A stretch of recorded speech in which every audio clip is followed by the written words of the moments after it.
देखिए क्वेश्चन दिया हुआ है, if the value of A comma B comma C comma D and E form an A P, यानी ये जो नंबर दिया हुआ है A B C D and E जो है वो ए पी का फॉर्म है। देन पूछ रहा है क्या, find the value of A minus four B plus six C minus four D plus E का वैल्यू क्या होने वाला है। ठीक है, तो देखिए ये दिया हुआ है क्या, एपी में सारा है, एपी में दिया हुआ है, यानी हम यहाँ से लिख सकते हैं d equal to a two minus a one होता है। अगर कॉमन डिफरेंस निकालते हैं तो second term minus first term होता है, तो लिखेंगे डी निकालना है तो d equal to a two कितना है मेरा बी है माइनस ए हो जाएगा। अब फिर यहाँ पे इसको d1 है तो ये इसको d2 ले लेते हैं, क्योंकि सारा एपी में तो d1 d2 करके बना सकते हैं, कोई दिक्कत नहीं है। अब दूसरे से निकालते हैं, यानी a3 माइनस a2 करके निकालते हैं। a3 कितना है मेरा यहाँ पे, तो लिखेंगे c माइनस बी। अब यहाँ से देखिए ये दोनों के बीच अगर रिलेशन निकालेंगे हम तो क्या हो जाएगा मेरा, b minus a equal to c minus b हो जाएगा। यहाँ से लिखेंगे ये b इधर माइनस में जाएगा प्लस में, तो लिख सकते हैं 2b इक्वल टू मेरा क्या हो जाएगा a प्लस सी। ये बन गया मेरा एक इक्वेशन। ठीक है, अब लिखेंगे फिर, अब सी डी से अगर निकालना हो तो लिखेंगे डी थ्री इक्वल टू क्या हो जाएगा मेरा, लिखेंगे ए फोर माइनस ए थ्री, यानी ए फोर कितना है मेरे पास डी है, डी माइनस ए थ्री कितना है सी, तो डी माइनस सी हो जाएगा। अब ये दोनों का अगर रिलेशन निकालेंगे हम तो लिखेंगे क्या, सी माइनस बी इक्वल टू क्या हो जाएगा डी माइनस सी हो जाएगा। तो लिखेंगे यहाँ से, देखिए सी इधर माइनस में जाएगा क्या जाएगा प्लस में, लिखेंगे two c equal to b plus d, ये दो निकल गया मेरा दूसरा इक्वेशन।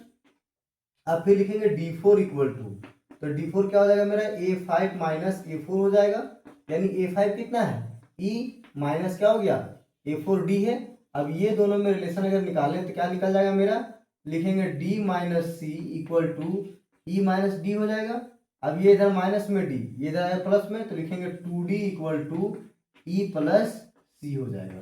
ठीक है, अब ये वैल्यू पूछ रहा है किसका, तो पूछ रहा है A minus four B plus six C minus four D plus E का वैल्यू पूछ रहा है। तो लिखेंगे नाउ लिखेंगे यहां से A minus four B plus six C minus four D plus E का वैल्यू क्या चाहिए उसको।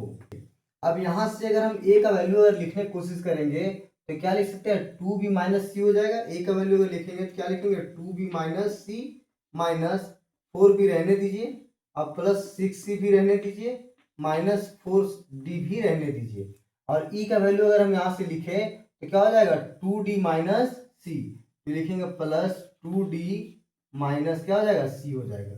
अब देखिए ये c है माइनस सी minus two C plus six C कितना हो जाएगा प्लस फोर सी हो जाएगा ये। ठीक है, माइनस फोर डी हो जाएगा ये, सॉरी फोर डी और प्लस टू डी कितना हो जाएगा माइनस टू डी। क्लियर, अब यहां से लिख सकते हैं क्या, देखिए लिखेंगे इसको माइनस टू बी, और यहाँ पे क्या करते हैं फोर सी का वैल्यू हम क्या करें लिख देते हैं, बी और डी का रिलेशन लिख देते हैं। क्या लिखेंगे plus two bracket of two C का वैल्यू यहाँ से कितना आएगा, तो लिखेंगे क्या b प्लस डी माइनस क्या हो जाएगा टू डी होगा। अब ध्यान दीजिए यहाँ से, देखिए इसको लिख सकते हैं क्या यहाँ से, तो माइनस टू बी प्लस कितना हो जाएगा, इसको टू से मल्टीप्लाई करेंगे तो टू बी प्लस क्या हो जाएगा टू डी माइनस क्या हो जाएगा टू डी हो जाएगा। देखिए टू बी प्लस से माइनस कट गया और टू डी प्लस से माइनस कट गया, आंसर क्या आ गया जीरो। ये मेरा क्या हो गया आंसर। ठीक है, थैंक यू।